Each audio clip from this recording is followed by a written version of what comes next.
Hello everyone, it's Sengin from Bbop.eu, and behind the camera I am with Andy and Fred from Metz Curieux, and we are with Travel Notes here in Metz, Gare. Well, you are going to play tonight here, so Yes. we just catch you up here to ask you some questions. So let's talk about your music a little bit. So my question is, how do you work generally? How do you compose and? Yeah, I mean the songs, the melodies in particular, at least I can speak for that. Like they come from different places that we are, and just kind of an inspiration that pops into your head. And it comes like the interesting thing is like there are a couple cases where I've said, okay, hey, I want to write a song about something, and I'll say, hey guys, like this is like an inspiration that I want to draw, this is the story that I want to tell. And on our album we have a couple cases like that where there's like songs that we were like, this is what we're gonna write. But I think for the most part it's been the other way, where it's been a spontaneous sort of when you're blast together, of inspiration, and then somebody starts to... That's cool. That's cool. So what are your backgrounds?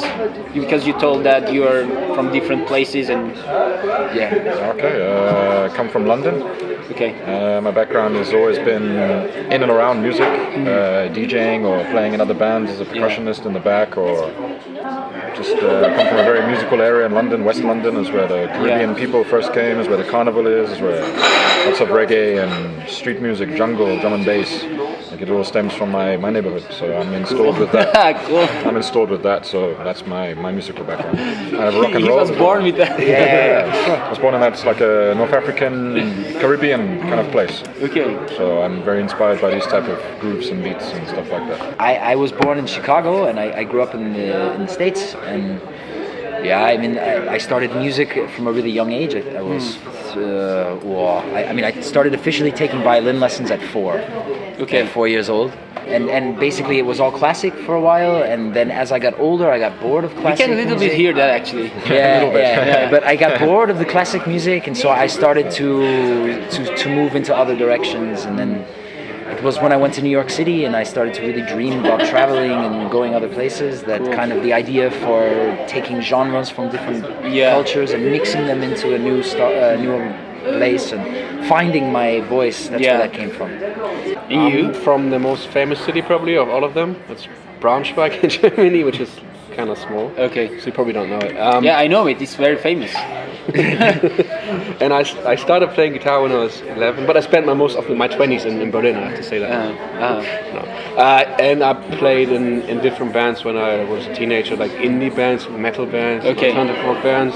Cool. And the last one was actually like electronica band, and then I met them and kind of changed what I was like, made me more open for like more exotic stuff, if you want to call it that. Because you said that you're playing in streets and stuff. What do you prefer? Big gigs like this or streets? Well, it depends. Now we have 3 hours of talk. No. That's right. For mine, it's quite a simple answer. It really depends, like you first said. I love big stages, I love stuff like that, but it's taken the street to kind of maybe get there, like you work hard in the street and the street prepares you for stages. There's a lot of people looking at you in the streets, a lot of people want photographs, taking photographs, and you have to own your skills there, like practice. Use that as a practice place, and then by the time you get to the stage, there's a transition where you have to leave the street behind and be a bit more, okay, I'm on a stage now, I don't need to catch everyone's eye, they're already here. So build it a bit like other... It really depends. Sometimes I love to blow up a stage and do that type of thing, but sometimes going to the street and like a big cathedral, and there's thousands of people there, and you meet them all, and you're here on a stage and they're down there. In the street, you're here. I'm not a street guy, but I'm not a gangster, but I come from the street, I like that environment. I really enjoy that. Awesome. I think so. So I think the one big difference for me is both offer, based on the room, based on the audience, it really changes the show, and I think like that's the street style that we have, is that we can adapt to the place. So depending on who's in front of us and where we are, we change the way we play a little bit. It doesn't mean we play totally different, but the show's slightly different, and the way we interact, the way we move, all of it matters really a lot. Who is in front of us and what's around us. So you improvise also on stage then? Yeah, there's sometimes. But he has stories to tell about the songs. Yeah, but I think it's when you say improvise, it doesn't necessarily mean that the songs are totally different. It means the way they're played is different, if that makes sense. I understand. And so I think the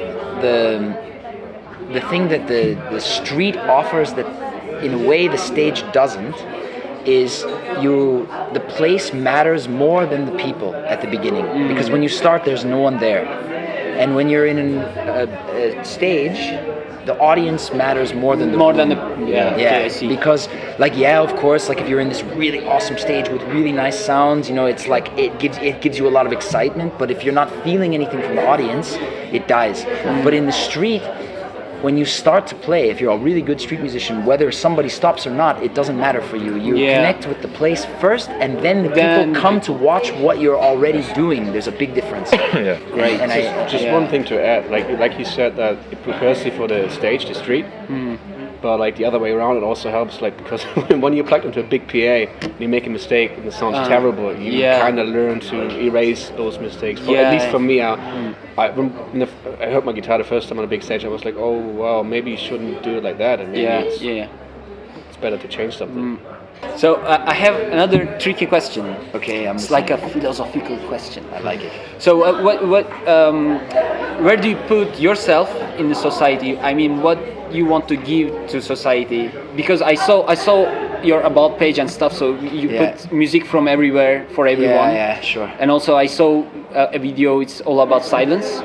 Oh, nice. It was about the Italy Italy earthquake. Actually, I remember that moment. I wasn't in Italy, but I remember that on TV we saw that and stuff. So So what is your thing to give to society? Why are you doing this? And it started for me, and the band, I think, as well, because it started in New York in 2012. And for me, the start was that I used to go busking for myself only, and I used to do it as an escape for a job. I didn't hate the job, but I fell out of love with, I was working in like an office, you know what I mean? Okay. And on the weekends and at night sometimes I would go busking. And what happened was I had frustrations and anger and emotions and dreams and all this stuff that I started to pour out in the streets, and other people who were feeling the same way started to connect to it. And so we would get people that would come up and say, hey, I was really having a bad day and suddenly I heard your music and it changed everything for me. And when I started to hear that, it gave me all the energy that I needed to be able to have the courage to quit the job and go and do this. And it made it valuable for me, because like the honesty is, it's like, hey, street musicians, like good ones, can make money, they can live, no question, but you don't, if you do it every day and you're fighting for it, you're not doing it for money, you're doing it for something more. And I think now what I've been realizing with our music is that there's a responsibility for us, that if we have that power, if you want to call it that we can help affect people's moods and help uplift someone and help them understand emotions and things that they can't understand, then what we could do is, and this is where this is really the point for me, is that like I want to be able to take different cultures from around the world and have people who sit in America or people who sit in Istanbul or someone who sits in China or someone who sits in South America, it doesn't matter. I want them to be able to hear a song from us, understand that they're listening to music from other cultures, and somehow if they can connect to it, they can open their minds and think that if I connect with this place, this travel that we're making on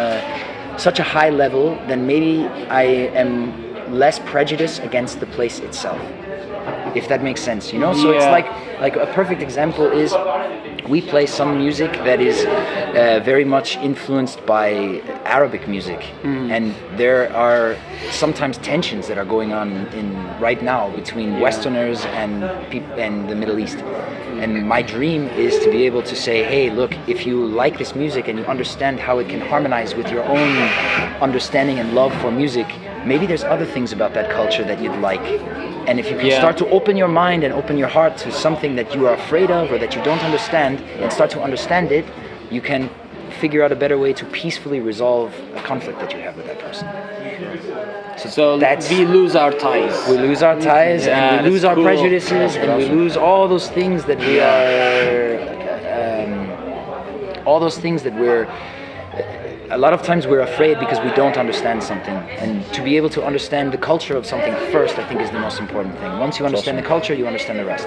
Thank you for that answer, actually. Because great answer, man. Yeah, it's like a voice of everyone. I think. Awesome. Like, and there's no voice to our music, and that's another important issue. Like that's why there's no dictation to my two favorite things in life. I won't add number 3. It's football and music, bro. Because there's no language needed. We can play football. We don't need to speak. We will get on. We can make music together. We don't need to speak. We will get on. Englishman speaking. Seriously, like I love things like that where we don't have to have conflict if we don't need to use our mouths. We don't need to say what you believe and I believe in. We use our feet or we use our I love these two things. Great, man. Since I was a boy. He's right that we don't put words specifically because the idea is the minute that someone starts to sing, you're telling them what you want them to think. And we don't do that. We give you look, this is the idea that we had when we wrote the song. These are the cultures that are mixing right now. Make your own conclusions about what's happening. You know what I mean? And that's kind of the process. Thanks a lot, guys. Thank you, bro. Yeah, it was awesome. Second part. Thank you all, and see you next time. Yes. This is Trouble Notes. We are going to play like in 1 hour or something. Yes. See you.